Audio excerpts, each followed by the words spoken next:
Morning. Good morning, everyone. Welcome to Real Talk with Deb and Will. It's Monday. You made it. You made it through your weekend. You did. You didn't end up in jail. Well, you could be in jail watching this because they have the internet in prison. But hopefully you're not. Hopefully you're either at home getting ready to go to work. If you're in another time zone, like the Central Time Zone or Western Time Zone, which is 6 o'clock in the morning. This is a bit much for 6 a.m. in it. Or even in the Eastern Time Zone, if you're going to work a little late. Hopefully your weekend was restful and restorative and all that stuff. And I hope you're going to enjoy the topic of the day. Well, this topic is going to sting a little for a lot of women because we're all into the Me Too movement now. Me too. Hashtag me too. But we were watching some television. I know we were watching another YouTuber, and they were discussing, the young man was saying he wants a submissive wife. And that's what he's looking for, a woman that is submissive. And what does submissive mean in the biblical term or in today's term? I mean, I think it has changed a little in the world that we live in now. And it's, I think that a lot of people take it a little too seriously in that thinking that it's literally what the dictionary says about being submissive. When if you take it to a different level and think on it as a biblical term, I don't think God meant for us women to be slaves to our husbands, but I do think he meant for the man to be the head of the household, because man was made first. Man had the first relationship with God. And if you listen to the Bible, man, the head of the household, the man is the one that is supposed to pray to God and take care of things in the household. Now, with today's reality, I know that men, aren't always present in the household. But when you're in a typical relationship of marriage and you are trying to live godly and you want your marriage to last, I feel a woman should be submissive.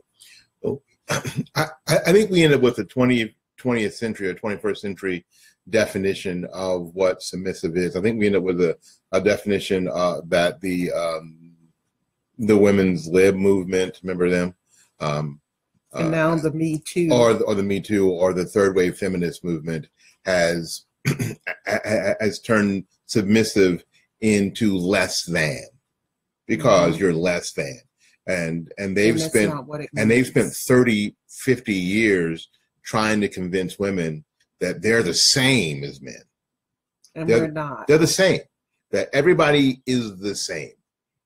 We're equal. This is a 50-50 partnership. Everything that men and women can do exactly the same thing. They've spent a long time trying to convince women of this, and I think personally to the detriment of women.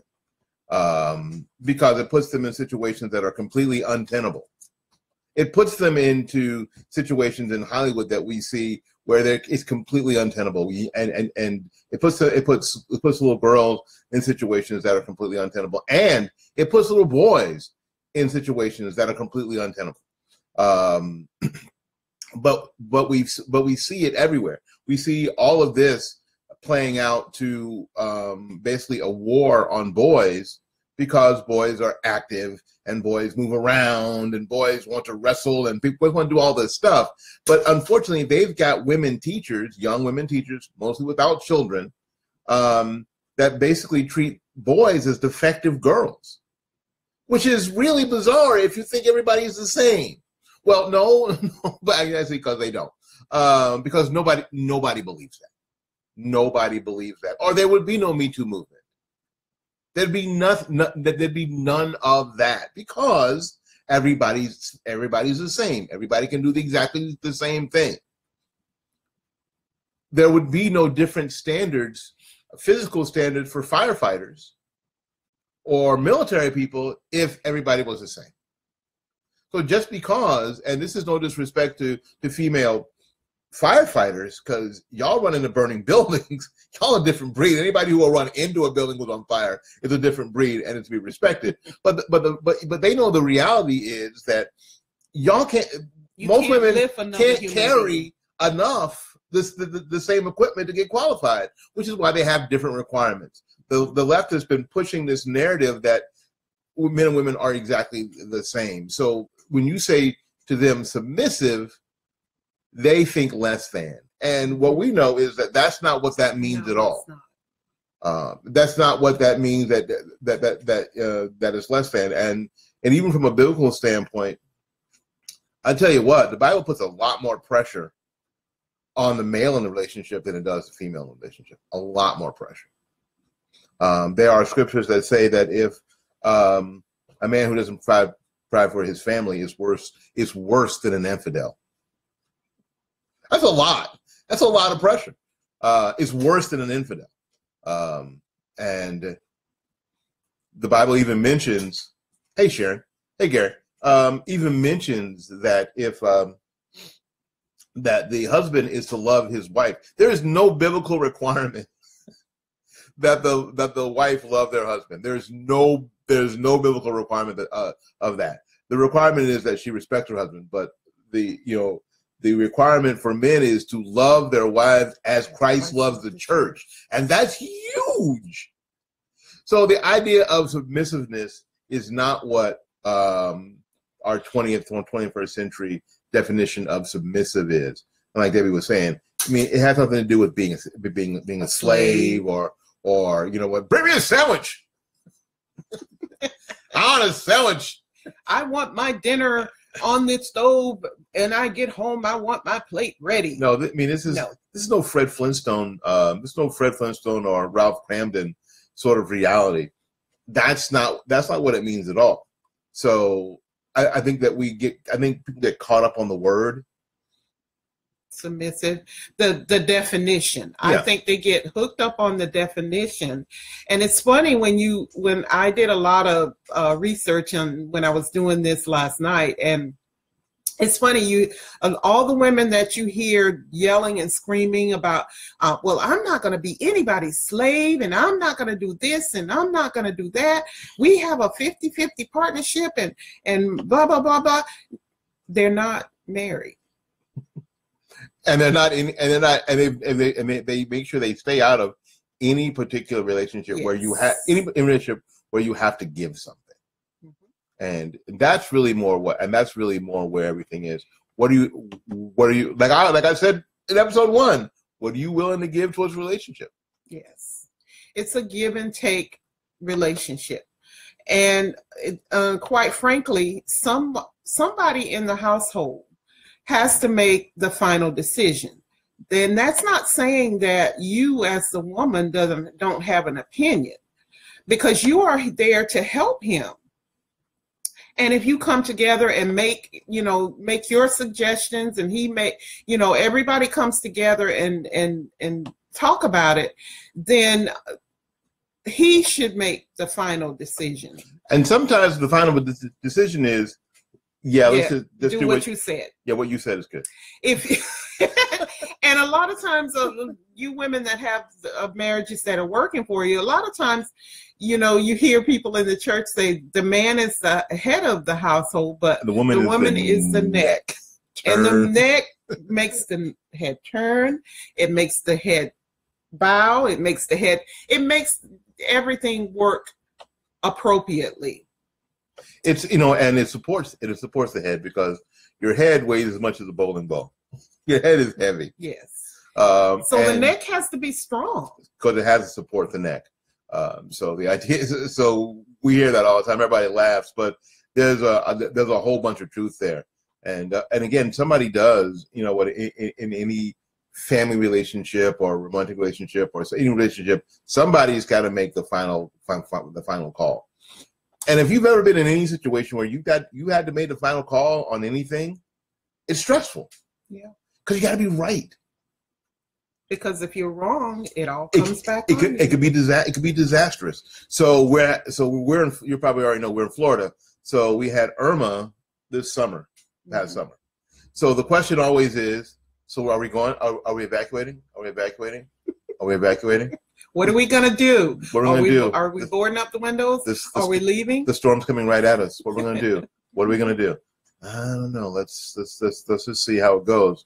And that's based on experience, because we've seen people leave and evacuate right into the teeth of the storm.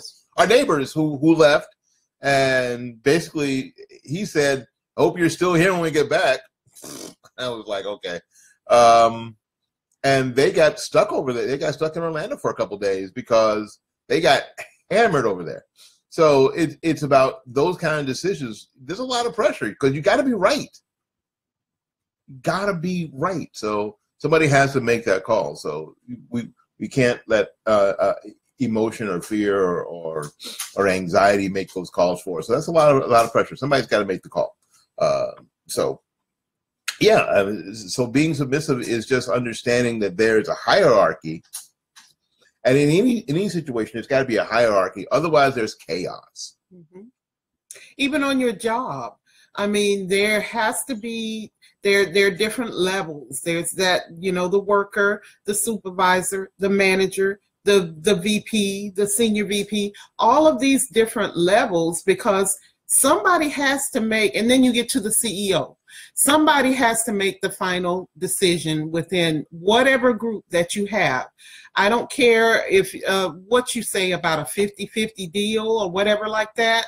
Somebody has the final say so. So I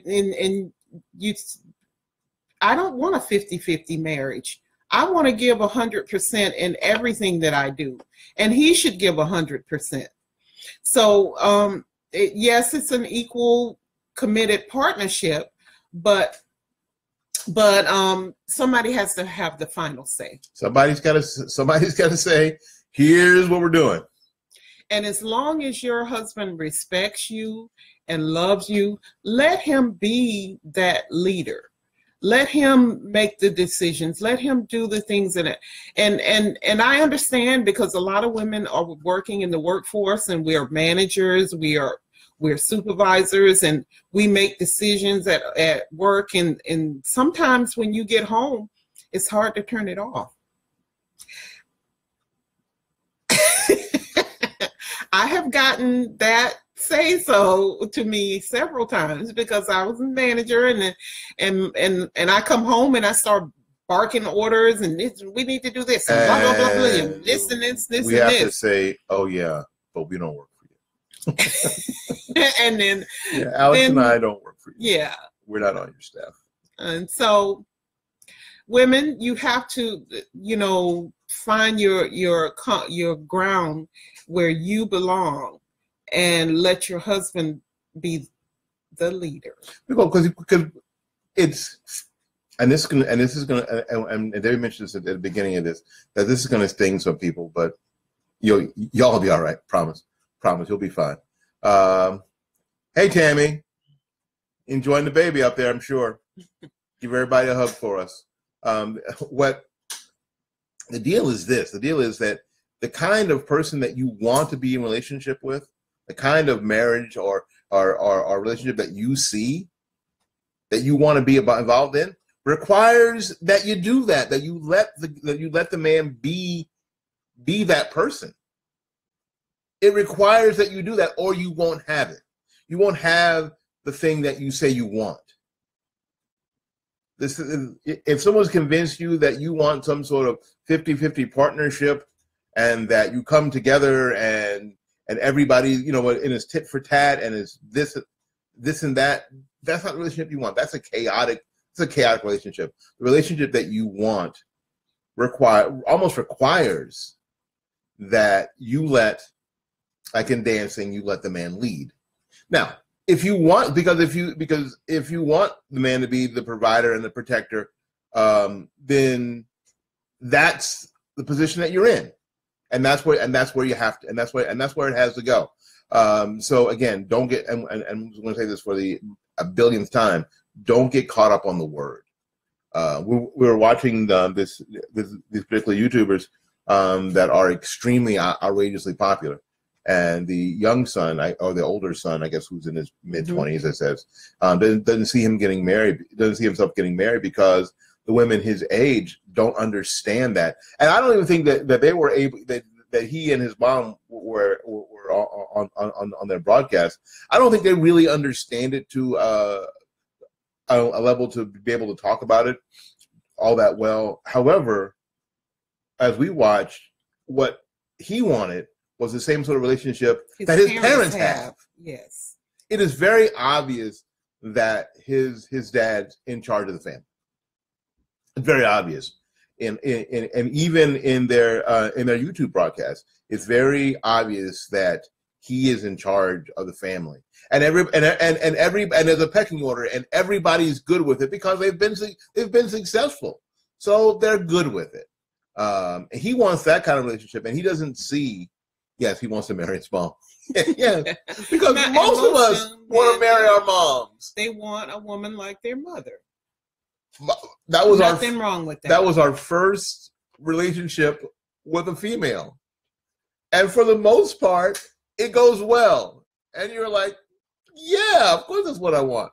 And if you're in and if your parents are in a positive relationship, you want the same sort of relationship that your parents have if it's positive. So and he kind of wanted the same thing. But women, he says, women in his generation, in their mid-20s, don't get that, don't understand that. I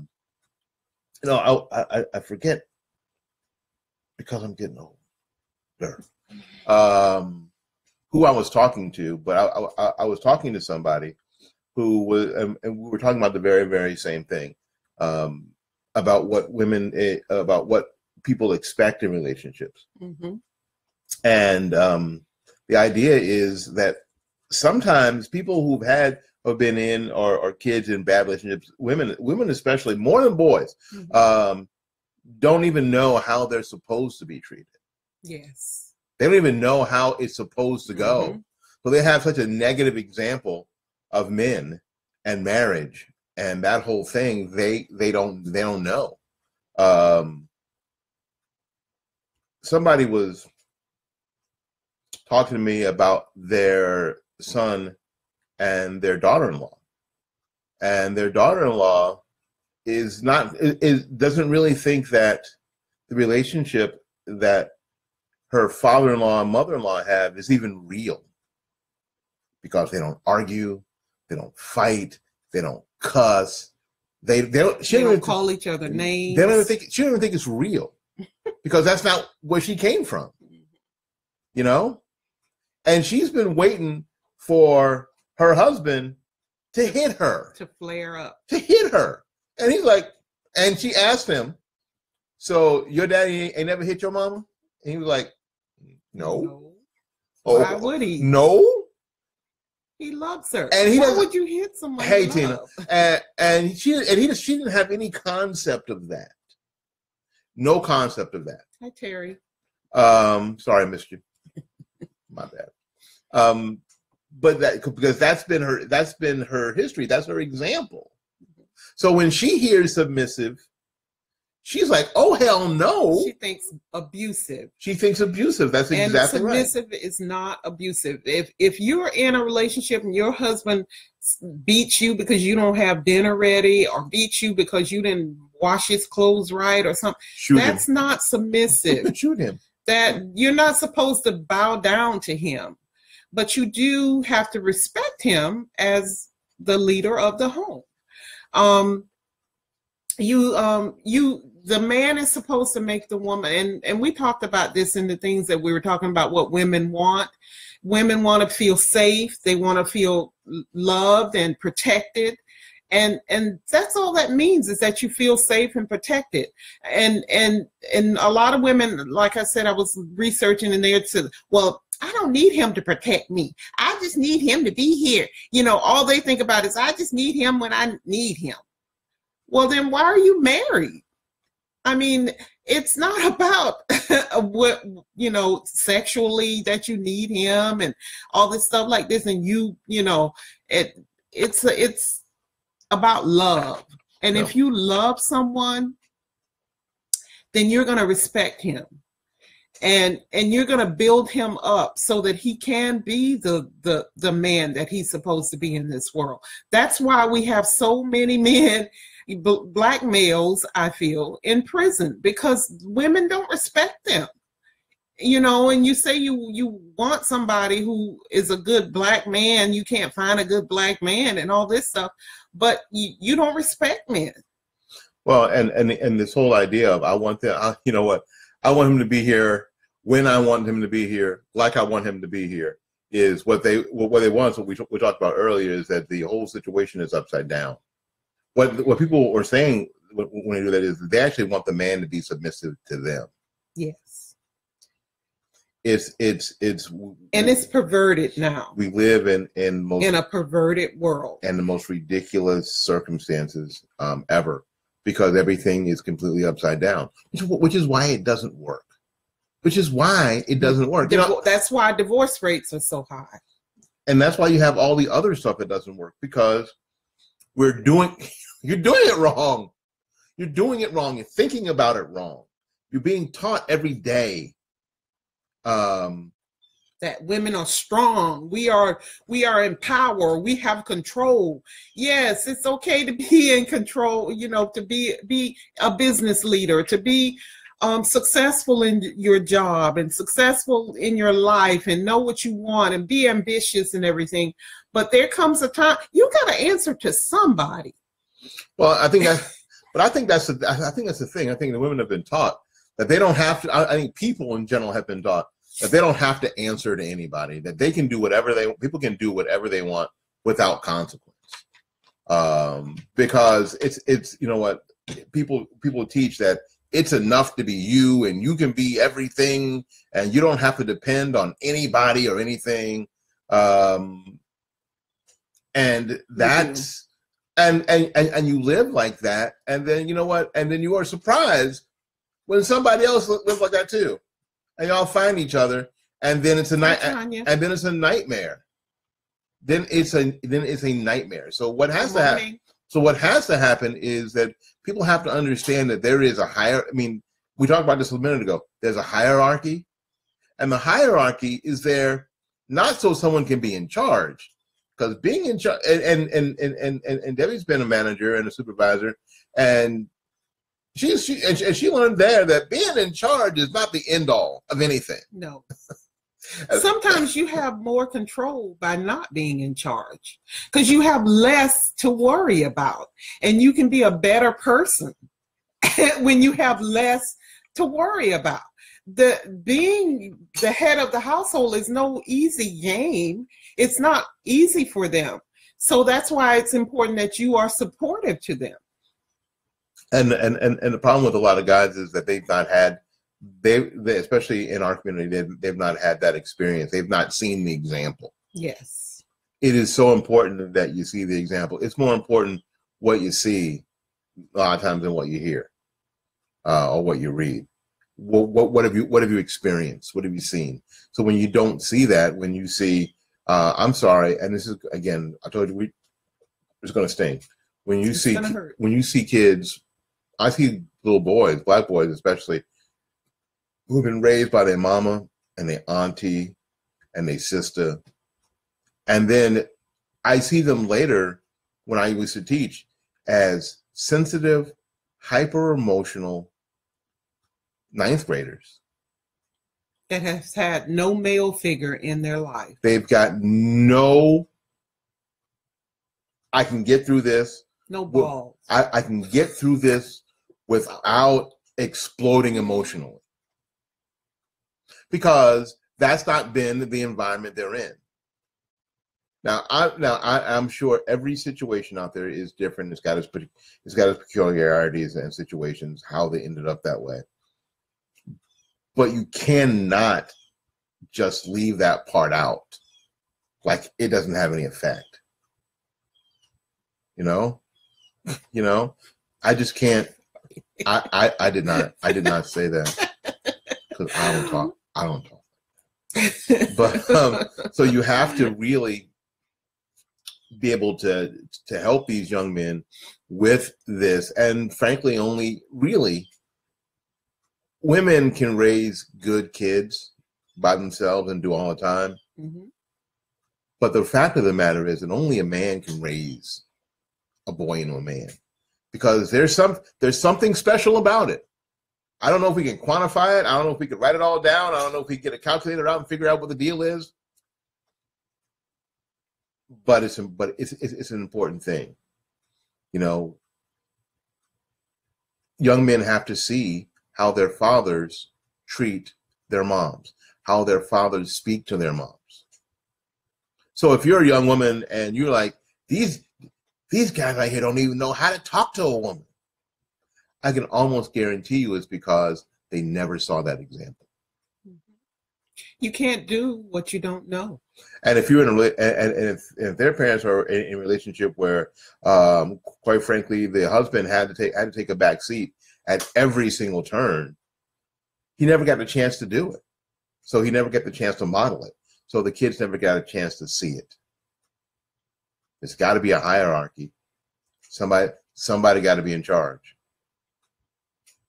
So the pressure falls on the dude. Dudes, we got to man up, and it's tough. I ain't gonna lie to you, it's hard. And you know what else? You're gonna jack it up sometimes. You just are. You are just going You're to not perfect. Jack it up. You're gonna sit out in your car and go, I don't even know if I can go inside. I'm just gonna sit out here for a minute or an hour. You are going to jack it up sometimes because you're human. Welcome to being a human. But and ladies, our job is to support them, to make sure that when they do make mistakes, and there will be times that he will make a decision, and you'll look at him like, yeah, that ain't gonna work. We shouldn't have done that. But to go the other way, support him in what he does. Support him strongly, whether it works out well or whether it doesn't. You be there to hold that head up. Sometimes you got to support that head. The crown of the king is heavy. Patch it up with some duct tape and help him to keep going. And I know that this is not what you normally hear, but when we started this, 7 episodes ago? Yeah. 6 episodes. We told you that you're not gonna hear from us what everybody else is saying. You're not. That's our deal. You're not going to hear from us what everybody else is saying, but you are going to hear from us on kind of how our personal experiences and how we've seen things and how we've seen other people either be successful or not be successful in their marriage relationships.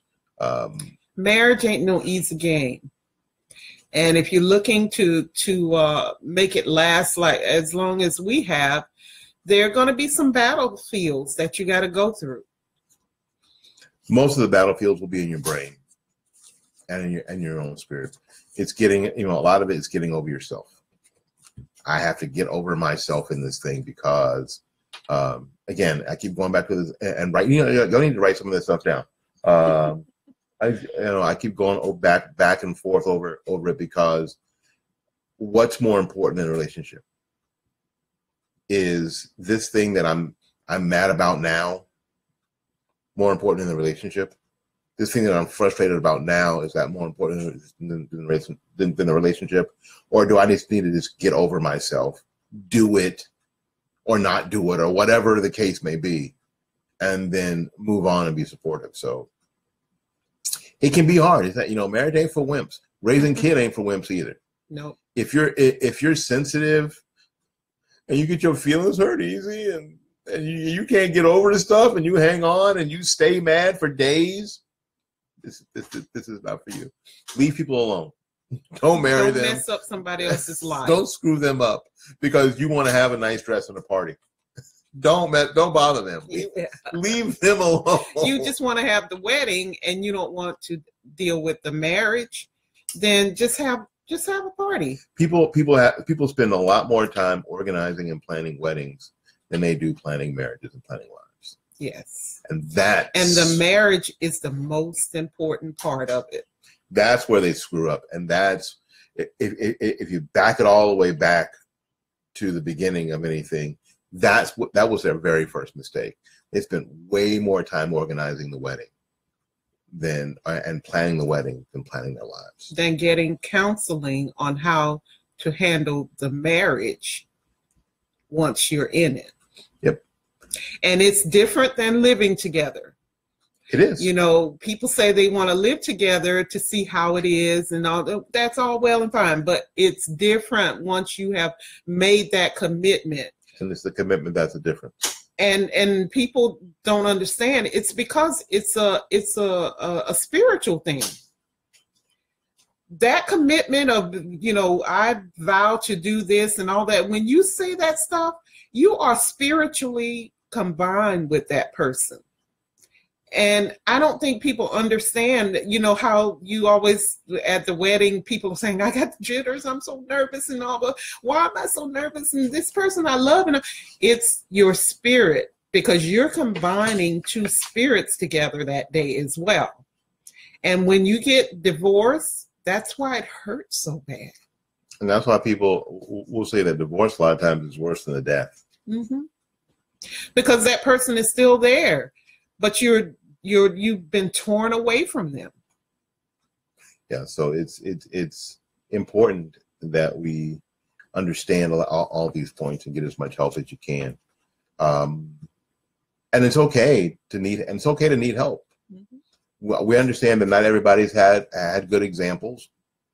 I'm a guy who didn't have great examples. I didn't. And both of my parents are gone, so I don't have that resource. I don't have that. You know, both Debbie's parents are gone too, so we don't have that resource necessarily. But I had a good example.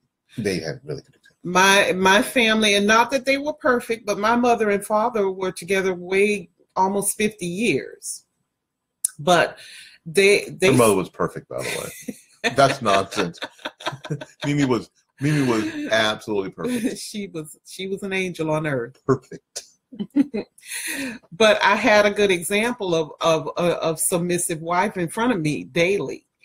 And can I be as good a wife as her? No, I don't think so. But I'm doing well.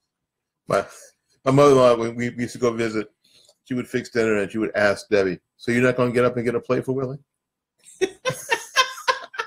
What's wrong with his ass? I love visiting my in-laws.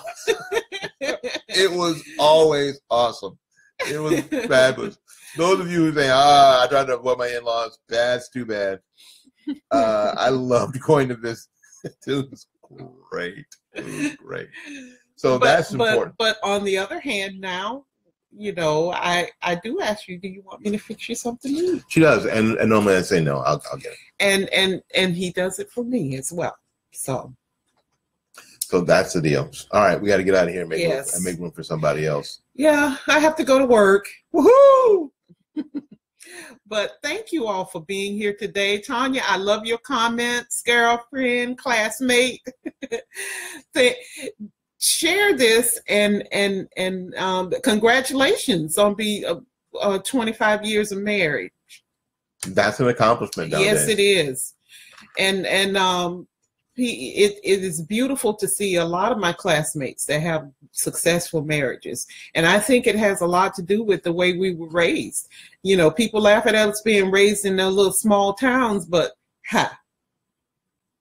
we got successful lives now. But we need to get out of here and thank you all for being here today. I love it. I love it. I love it. And if you all go to YouTube and subscribe to our YouTube channel, put some comments in and let us know what other things that you want to hear about. This submissive thing came up, and I was a little nervous about sharing because a lot of my ideas are not what people in the world want right now. So, but let us know some topics you'd like us to discuss and speak on. Yeah, and go to the website. The website is Real Talk, and I'm going to try to write it in, but I can only reach it with one hand right now. So hang on. Oh goodness, thank you so much for helping me out. I appreciate that. BillTalkShow.us.